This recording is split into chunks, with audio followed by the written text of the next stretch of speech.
Yo soy peronista, clarito. Mis coordenadas son el 17 de octubre, ahí. Y la resistencia peronista. De lo demás soy crítico, pero bueno, ya es mucho, ¿no? El 17 de octubre y la resistencia peronista es mucho. Yo vengo de una familia conservadora y jugaba al ajedrez muy chico, y ahí jugando al ajedrez, uno de los ajedrecistas, Gilberto Sosa, que fue un héroe de la resistencia, yo notaba que había algo de correo, de algo. Y me fui dando cuenta, y él se daba cuenta que yo me daba cuenta, y algunas veces empezaba a conversar con me daba mucha información y conocimiento, y confiaba y bueno, me fue transformando. Después yo tenía una novia y volvía, y él tenía una novia cerca, entonces nos cruzábamos y él estaba, mientras esperaba la novia, ya más grande él, ya hablaba de cosas de la resistencia en las etapas más difíciles, ¿no? Y yo escuchaba con admiración, y bueno, ahí ingresé con esos ADN en el peronismo. San Luis. San Luis es una provincia argentina que es fundadora de la Argentina. San Luis está antes de la Argentina. Nosotros somos entre los que la fundaron. Entonces nos sentimos muy especiales sabiendo que nuestro pueblo históricamente fue fundador de la Argentina. No estuvimos el 9 de julio, no aparecemos en las actas, San Luis. ¿Por qué? Pues nuestro representante era Juan Martín de Pueyrredón, el representante de San Luis, que estaba preso en San Luis porque San Luis era cárcel abierta. Había venido por disidencias con la Revolución de Mayo y con San Martín. Después se hacen amigos y San Martín, que era gobernador de las provincias de Cuyo, también de San Luis, le pide a San Luis que lo envíe como representante. Y él llega y lo nombran director supremo. Duró mucho más que el Adolfo, pero bueno, fue un gran director supremo. Eso sentimos que son nuestras responsabilidades, nuestro pueblo. Y ahí advertimos, así en la historia, brevísimo, no voy a contar toda la historia, pero advertí algo yo, mirando la historia. Siempre que en San Luis apareció la palabra libertad, democracia, autonomía, San Luis creció enormemente. Cuando ha aparecido centralismo, dictaduras, intervenciones federales, es un enorme parálisis. Enorme parálisis. Entonces, qué bonita la palabra para nosotros, libertad, democracia. Y si eso le sumamos 17 de octubre y resistencia peronista, bueno, es lindo combo para pensar. Cuando llegamos en el 83, la democracia, se produce un estallido en San Luis de crecimiento espectacular. San Luis, antes del 83, las madres todos los años, el mes de noviembre de cada año, nuestras madres, las mujeres puntanas, iban a la estación de trenes. Y ahí se subían los chicos y chicas de San Luis y se iban. Se iban en el tren. Y las madres lloraban porque no volvían. Buscar trabajo, otro horizonte, y bueno. Entonces San Luis era una provincia con una población de viejos y niños. Viejos y niños. Y de una economía agraria, absolutamente agraria. Y agraria ahí nomás, porque poco desarrollado el agro, etcétera, etcétera. Bueno, cuando llegamos, ¿qué empezó? Bueno, primero lo voy a decir románticamente. Nosotros tomamos el mundo de los sueños de los viejos, todo lo que habían soñado los viejos de San Luis, y eso es lo que hicimos con los sueños de San Luis. Retener la población de los jóvenes. Bueno, tuvimos una ley de promoción industrial en un primer momento interesantísima, que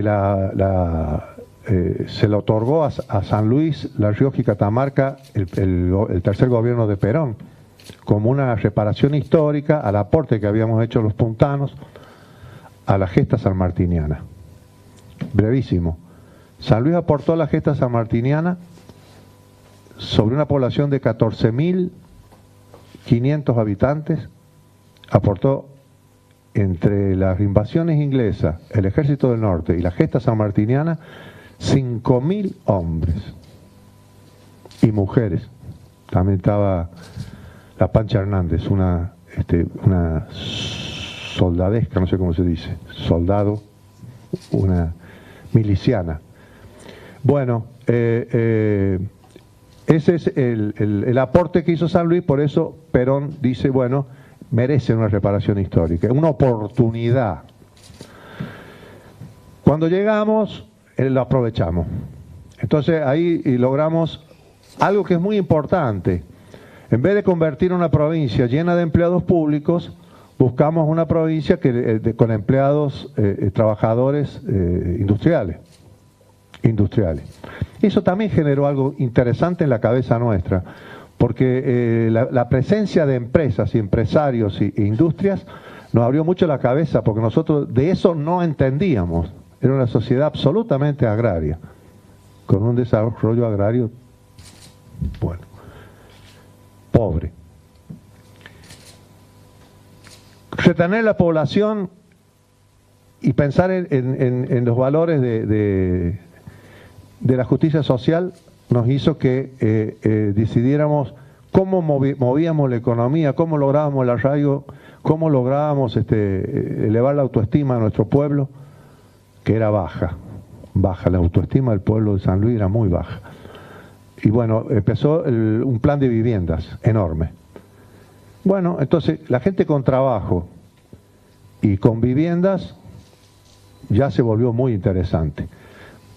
Cuando vino el tema de las industrias, nos dimos cuenta también que había que pensar en la infraestructura.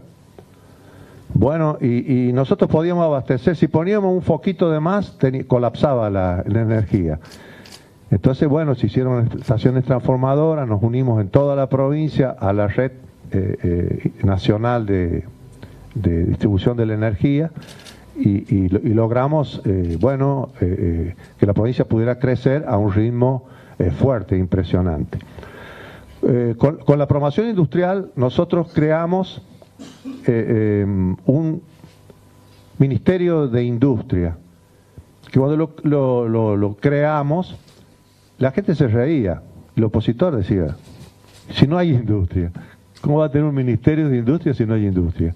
Bueno, pero eso significó que nosotros teníamos el ministro de Industria, recibía a los industriales y rápidamente lográbamos la erradicación. Y así se erradicaron cerca de 1.000 industrias.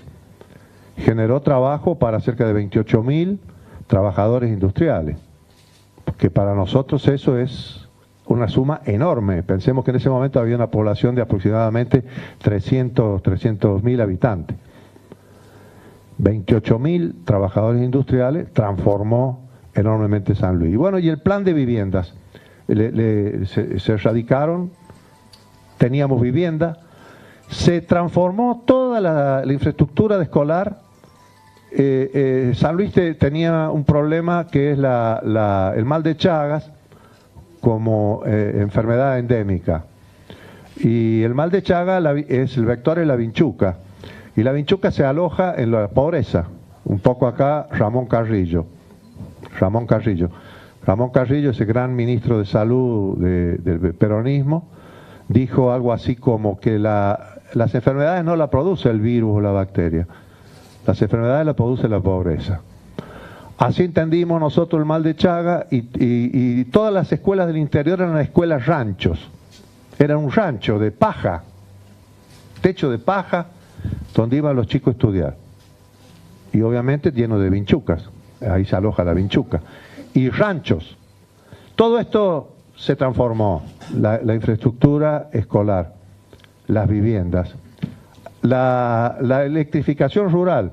Había una gran migración, movimiento de la gente que iba a buscar la ciudad para acceder a la televisión, al agua caliente, a la radio, bueno, a un poquito mejor calidad de vida.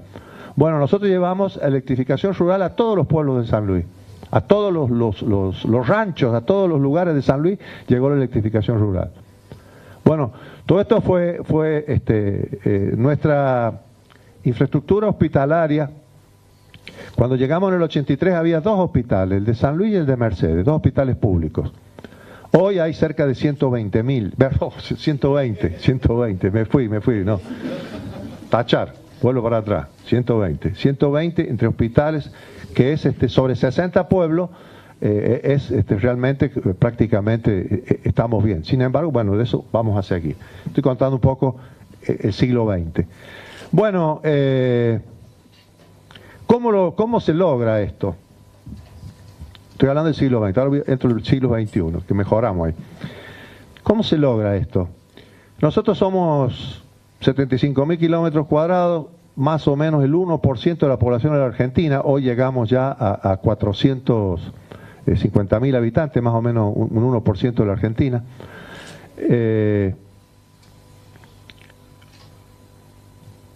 Me perdí acá, iba en ¿cómo se logra esto? Bueno, el presupuesto nuestro es chiquititito, es el 1%, equivalente al 1% del presupuesto nacional. Nuestras importaciones, exportaciones, el 1% del presupuesto nacional. 1%. ¿Cómo se puede con el 1% lograr poder hacer lo que la provincia necesita? No que lo que le dicen que tenés que hacer o lo que cree otro que tenés que hacer. Bueno, ahora hablo de San Luis, ahora empiezo, ¿cuál es el secreto? Y es facilísimo y cortito. Lo primero que hicimos en el 83 es tener un presupuesto equilibrado. No tener déficit presupuestario, un presupuesto equilibrado. Y me acuerdo yo, ahora una anécdota para hacerlo más blandita la conversación, que cada vez que teníamos que viajar con Adolfo a Buenos Aires, algunas veces teníamos que ir por Mendoza, y visitábamos a un tío, mi tío José Elías, que era en ese momento, cuando vivía, era el mayor de los tíos, de los hermanos de mi papá. Y él le decía al Adolfo, la única pregunta que le hacía, ¿podés pagar el sueldo que viene, el mes que viene? Sí. Y el Adolfo le empezó a decir, y tengo para un mes más. ¡Epa! Ese es el camino. Y a la otra vez, a la hora, ya tengo para 2 sueldos. ¡Epa! Ese es el camino. Presupuesto equilibrado, sin déficit, sin deuda, sin deuda. Después nos dimos cuenta que no era suficiente. Y hicimos un presupuesto por programa, donde ya tenés una imputación presupuestaria o una distribución del presupuesto que es programa seguridad, programa policía de la provincia, programa justicia, programa social, programa educación. Programa viviendas, programa. Entonces, voy a tener todo el presupuesto y cada programa tiene lo suyo. Además, mensual. Cada programa sabe lo que puede invertir o gastar por mes. Y nadie puede salirse de eso. Entonces, bueno, resulta una buena ecuación. Y ahora viene otra cosa. Nos dimos cuenta que está estudiado en la crisis económica, todo esto, en la economía, que es bueno tener unos fonditos cuando viene la crisis. Pues las crisis vienen, y no es que las provoques vos, muchas veces son, y algunos no se sabe por qué, otras vienen de crisis internacionales, otras la propia Argentina las produce. Y esas crisis cuando te agarran, se te cae todo. Entonces empezamos a tener un fondo anticrisis. Y esto constante. Y ahora viene la última de estas ecuaciones de administración, que es muy interesante. Nosotros llegamos, ya esto casi a fines del siglo pasado y principio de llegamos a a la siguiente ecuación. El 50% del presupuesto dirigido al gasto corriente. Llamémosle pago de empleo público, luz, gas, teléfono, por decirlo así fácil, lo que tiene que pagar uno, el consorcio, luz, gas, teléfono, gasto corriente. Eso es lo que tenés que siempre. Escuela de los chicos, todo lo que tiene que pagar cada familia, acá llevado al Estado. Y el 50% cuentas de inversión. Cuentas de inversión. Esto también es muy interesante, es una de las ecuaciones más grandes de la Argentina sin duda. Y comparado con otros estados muy prolijos, es una de las más grandes como estado, ¿no? de la administración así universal.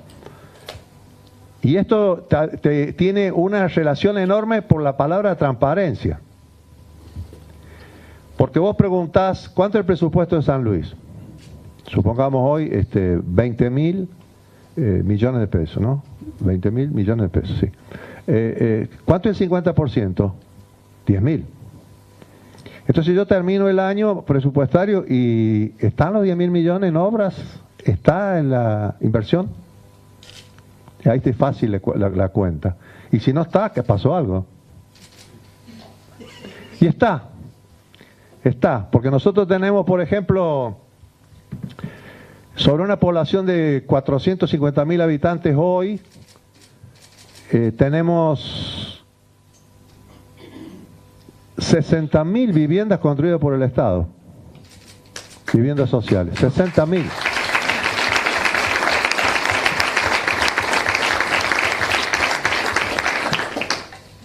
Sobre autopistas, la Argentina nosotros tenemos, más fácil lo voy a hacer, el 50% de las autopistas construidas en la Argentina están en San Luis, el 50%.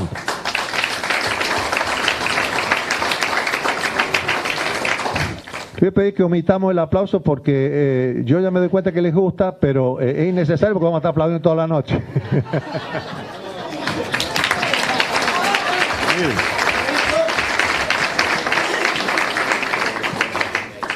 Los diques. Sí, los diques, tenés razón. El cuidado del agua, no lo nombré en la parte de infraestructura. Nosotros cuando llegamos teníamos 9 diques y hoy tenemos 17, que son todos grandes presas, que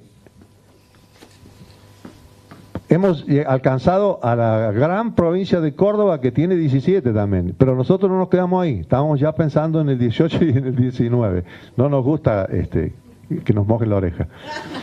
Y es interesante porque los diques en San Luis son todas grandes presas, aunque sea chiquitita. Usted ve una presa chiquitita, pero es grande presa porque la calificación de grandes presas es cuando el dique regula las creces de los ríos.